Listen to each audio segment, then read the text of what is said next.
Rabies ಕಾಯಿಲೆ ಬಗ್ಗೆ ಜಾಗೃತಿ ಮೂಡಿಸುವುದಕ್ಕಾಗಿ ಆಯೋಜಿಸಿದ್ದ ಬೀದಿ ನಾಟಕದಲ್ಲೇ ಕಲಾವಿದರೊಬ್ಬರಿಗೆ ಬೀದಿ ನಾಯಿ ಕಡಿದಂತಹ ವಿಪರ್ಯಾಸದ ಘಟನೆ ಕೇರಳದ ಕಣ್ಣೂರಿನಲ್ಲಿ ನಡೆದಿದೆ. ಈ ಘಟನೆಯ ವಿಡಿಯೋ ಈಗ ಸೋಷಿಯಲ್ ಮೀಡಿಯಾದಲ್ಲಿ ವೈರಲ್ ಆಗಿದೆ. ಕೇರಳದ ಕಂದಕ್ಕೈ ಎಂಬಲ್ಲಿ ಅಕ್ಟೋಬರ್ 5ರಂದು ಬೀದಿ ನಾಟಕವೊಂದನ್ನು ಆಯೋಜಿಸಲಾಗಿತ್ತು. ರೇಬಿಸ್ ಕಾಯಿಲೆ ಬಗ್ಗೆ ಜಾಗೃತಿ ಮೂಡಿಸುವ ಬೀದಿ ನಾಟಕ ಇದಾಗಿತ್ತು. ಆದರೆ ಈ ವೇಳೆ ಇದ್ದಕ್ಕಿದ್ದಂತೆ ಬೀದಿ ನಾಯಿಯೊಂದು ವೇದಿಕೆಯ ಮೇಲೆ ಓಡಿ ಬಂದು ನಾಟಕ ಮಾಡ್ತಾ ಇದ್ದ ಒಬ್ಬರಿಗೆ ಕಚ್ಚಿದೆ. ಲೈಬ್ರರಿ ಒಂದರ ಬಳಿ ಈ ಕಾರ್ಯಕ್ರಮವನ್ನು ಸಂಜೆ 7 ಗಂಟೆಗೆ ಆಯೋಜಿಸಲಾಗಿತ್ತು. ಪ್ರದರ್ಶನದ ಸಮಯದಲ್ಲಿ ಬೊಗಳುವ ನಾಯಿಗಳು ಮಗುವಿನ ಮೇಲೆ ದಾಳಿ ಮಾಡುವ ಧ್ವನಿ ಮುದ್ರಣವನ್ನು ಸ್ಪೀಕರ್ಗಳ ಮೂಲಕ ಪ್ಲೇ ಮಾಡಲಾಯಿತು. ಈ ರೆಕಾರ್ಡಿಂಗ್ನಿಂದ ಗಾಬರಿಗೊಂಡ ಪಕ್ಕದಲ್ಲಿದ್ದ ಬೀದಿ ನಾಯಿಯೊಂದು ವೇದಿಕೆಯ ಮೇಲೆ ಧಾವಿಸಿ ಬಂದು ಪ್ರದರ್ಶನವನ್ನು ನೀಡ್ತಾ ಇದ್ದ 57 ವರ್ಷದ ಕಲಾವಿದ ಪಿ ರಾಧಾಕೃಷ್ಣ ಅವರಿಗೆ ಕಚ್ಚಿದೆ.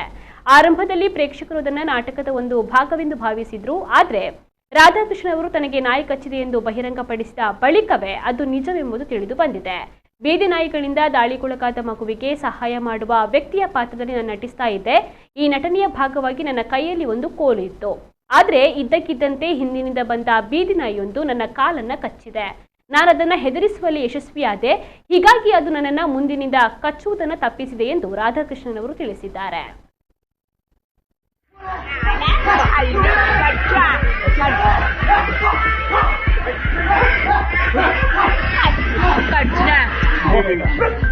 Touch